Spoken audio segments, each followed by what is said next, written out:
Telugu digital media network లో political కేటగిరీలో number 1 కేవలం 72 గంటల్లో 1,50,00,000 వ్యూస్ పైగా పాపులర్ టీవీ నెట్వర్క్. భువనగిరి విషయానికి వస్తే వాళ్ళ భార్యకి రాజగోపాల్ రెడ్డి గారి భార్య లక్ష్మి గారికి ట్రై చేశారు. అయితే నిన్న ప్రెస్ మీట్ కూడా ఆయన పెట్టి లక్ష్మి గారికి ఇస్తే మేము తీసుకుంటాం, లేకపోతే బీసీకి ఇవ్వాలి అనేది కూడా ఆయన చెప్పిన పరిస్థితి. అంటే అక్కడ బీసీ దాదాపు ఖరారు అయిపోయినట్టేనా? అంటే చెప్పలేము. ఇక రకరకాల ఫ్యాక్టర్స్ ఉంటాయి కదా. అక్కడ ఇప్పుడు కిరణ్ కుమార్ రెడ్డి అని ఏఐసి సెక్రటరీ ఒక ఆయన పోటీలో ఉన్నాడు.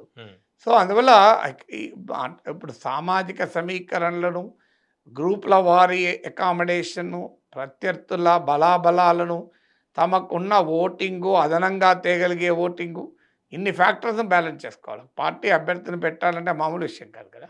అంటే ఖమ్మం విషయంలో ఏం జరుగుతుంది? ఖమ్మంలో ఎందుకంటే సోనియాను లేకపోతే ప్రియాంక వీళ్ళని కూడా అడిగిన పరిస్థితి కదా. అది సోనియా, రాహుల్, ప్రియాంక అని ప్రతి రాష్ట్రం అడుగుతారు, కానీ అది సోనియానో, రాహులో, ప్రియాంక వస్తే సమస్య ఉండేది కాదు. సమస్యను అధిష్టానం పరిష్కరించినట్లయింది. అంటే బట్టి వర్సెస్ పొంగు అక్కడ బట్టి విక్రమ పొంగులేటి ఉంటారు. ఇప్పుడు హనుమంతరావు కూడా నాకెందుకు ఇవ్వకూడదు, నేను సీనియర్ లీడర్ను కదా, నేను బీసీని కదా అని ఆయన అంటున్నాడు. సో అందువల్ల ఆల్రెడీ వామపక్ష పార్టీలు కూడా మాకు ఏదో ఒక సీటు ఇవ్వాలి అని సిపిఐ ఇండియా కూటమిలో అలయన్స్లో భాగంగా మీరు మాకు ఇవ్వాలి అని వాళ్ళు ప్రపోజల్ పెడుతున్నారు. పెట్టకపోయినప్పుడు సిపిఎం భువనగిరి నుంచి పోటీ కూడా చేస్తున్నట్టు ప్రకటించారు. సిపిఐ కూడా ఏదో ఒక నియోజకవర్గం నుంచి అయినా పోటీ చేస్తామని.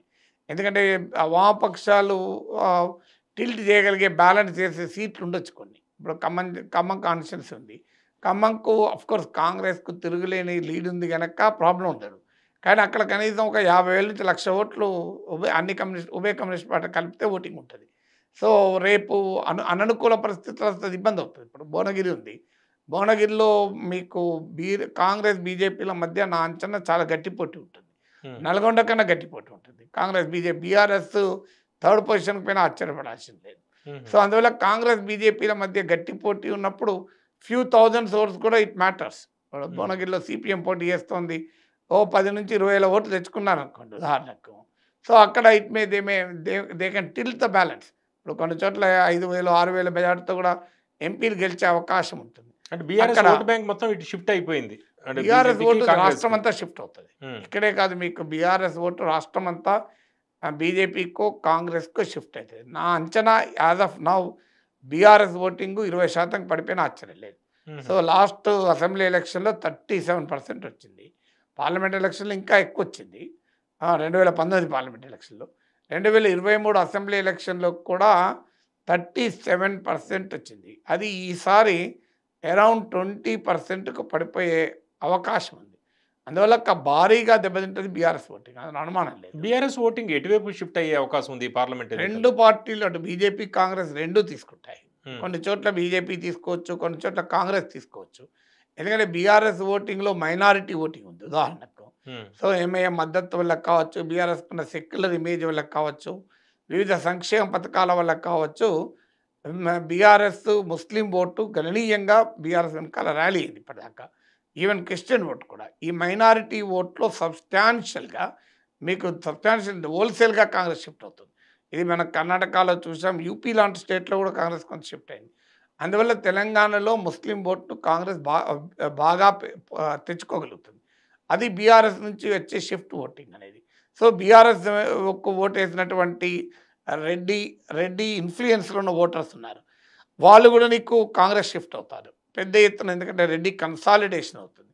తర్వాత బీఆర్ఎస్కు ఉమెన్ ఓటు ఉండే, ఈవెన్ ఇటీవల ఓడిపోయిన తర్వాత కూడా మీరు గమనిస్తే పోల్ స్టడీస్ ఏం చెప్తున్నాయంటే మేల్ ఓటు కన్నా ఫిమేల్ ఓటు కొంత రిటైన్ చేసుకోగలిగింది కేసీఆర్ ప్రభుత్వం సంక్షేమ పథకాల ప్రభావం వల్ల.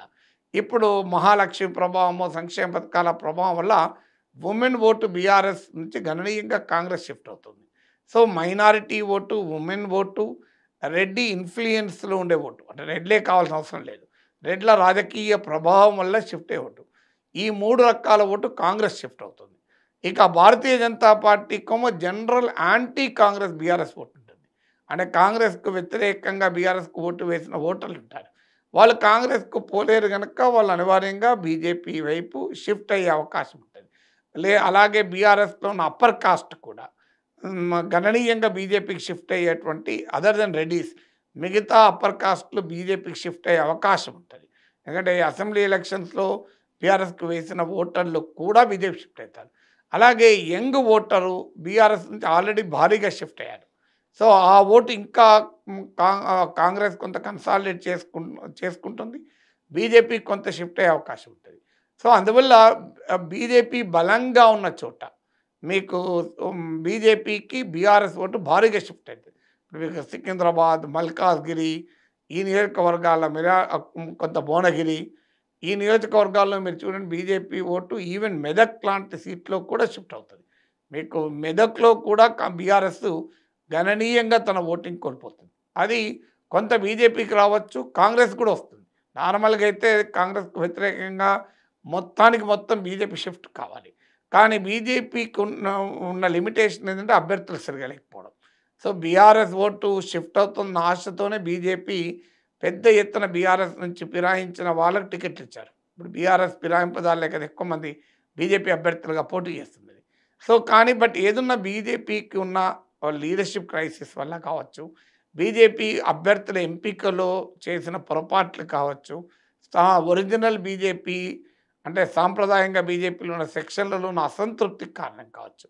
ఈ ఫ్యాక్టర్స్ వల్ల ఏమవుతుంది అంటే చాలా క్లియర్గా బీఆర్ఎస్ పట్ల ఆ అసంతృప్తిగా పూర్తి స్థాయిలో బీజేపీ కాకుండా కాంగ్రెస్ కూడా గణనీయంగా షిఫ్ట్ అవుతుంది. అందుకే మీకు నా అంచనా బీజేపీకి భారీగా ఓటింగ్ పెరుగుతుంది. బీజేపీకి లాస్ట్ అసెంబ్లీ ఎలక్షన్లో 14% వచ్చింది, లాస్ట్ లోక్సభ ఎలక్షన్లో 20% వచ్చింది.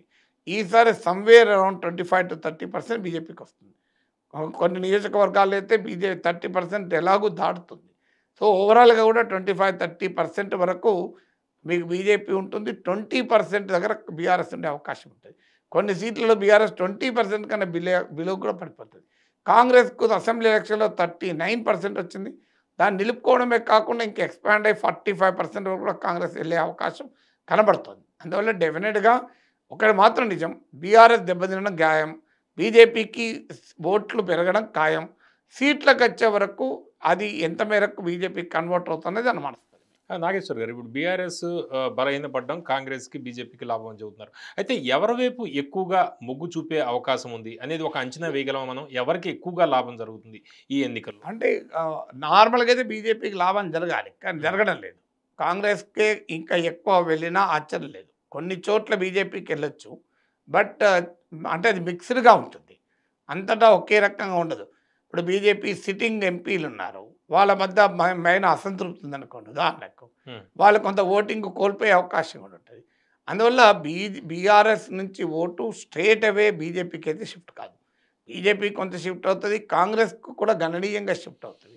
ఎందుకంటే బీజేపీకి సాంప్రదాయంగా వ్యతిరేకించే వర్గాలు ఉంటాయి. సో ఇలా డిఫరెంట్ ఫ్యాక్టర్స్ కూడా ప్లే అయిపోతాయి. నార్మల్గా అసెంబ్లీ ఎన్నికల కన్నా లోక్సభ ఎన్నికల్లో బీజేపీకి ఎక్కడైనా ఓట్లు ఎక్కువ వస్తాయి.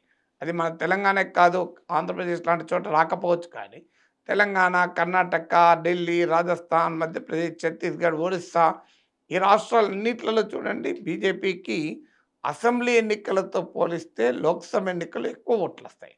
అది ఇప్పుడే కాదు, మోడీ కన్నా పూర్వం కూడా వచ్చాయి. అందువల్ల ఇప్పుడు మనకు బీజేపీకి అదనంగా ఈ ఫ్యాక్టర్ దాటి కలిసి వచ్చే ఓటింగ్ ఎంత అనేది ఫ్యాక్టర్. మీకు అసెంబ్లీ ఎన్నికల కన్నా ఎలాగూ పార్లమెంట్ ఎన్నికలు ఎక్కువ వస్తాయి. అది జాతీయ పార్టీ కావడం వల్ల బీజేపీకి ఉన్న స్వభావం రీత్యా మోడీ ప్రభావము, హిందుత్వ ప్రభావం అది దాటి ఇంకా అదనంగా ఏమన్నా వస్తుందా అని. ఇప్పుడు మీకు అసెంబ్లీ ఎన్నికల్లో 2018లో 7% వచ్చింది, 2019కి వచ్చేసరికి 20% వచ్చింది. ఎమ్మెల్యే 2023కి వచ్చేసరికి 14%, 7%. ఆ రేంజ్లో పెరగాలి అంటే మరి మామూలుగా పెరగదు కదా. 7 to 14 అయింది కనుక ఇది 20 to 40% కావాలి. ఆ 40% కావడం లేదు. నా అంచనా 25 to 30% మధ్యలో ఆగిపోతుంది. దీనికి కారణం తెలంగాణలో కాంగ్రెస్ అధికారంలోకి రావడం కారణం, బీజేపీకి బలమైన అభ్యర్థులు లేకపోవడం కారణం, పార్టీ ఫిరాయింపుదారులపైన ఆధారపడడం, దానివల్ల అంతర్గతంగా బీజేపీలో ఉన్న నాయకత్వ సంక్షోభము, గ్రూపిజాలు, అలాగే బీజేపీ క్యాడర్ ఎంతూజ్ లేరు. మీరు ఎక్కడ చూడండి బీజేపీలో కదలిక లేదు, ఆ ఊపు లేదు. ఈవెన్ దుబ్బాక, హుజురాబాద్ సమయంలో వచ్చిన ఊపు లేదు. నార్మల్గా దేశవ్యాప్తంగా మోడీ మళ్ళీ వస్తాడు, బీజేపీ మళ్ళీ వస్తున్నారు అనేటువంటి వాతావరణం దేశంలో ఉంటే తెలంగాణలో ఎంత ఉండాలి?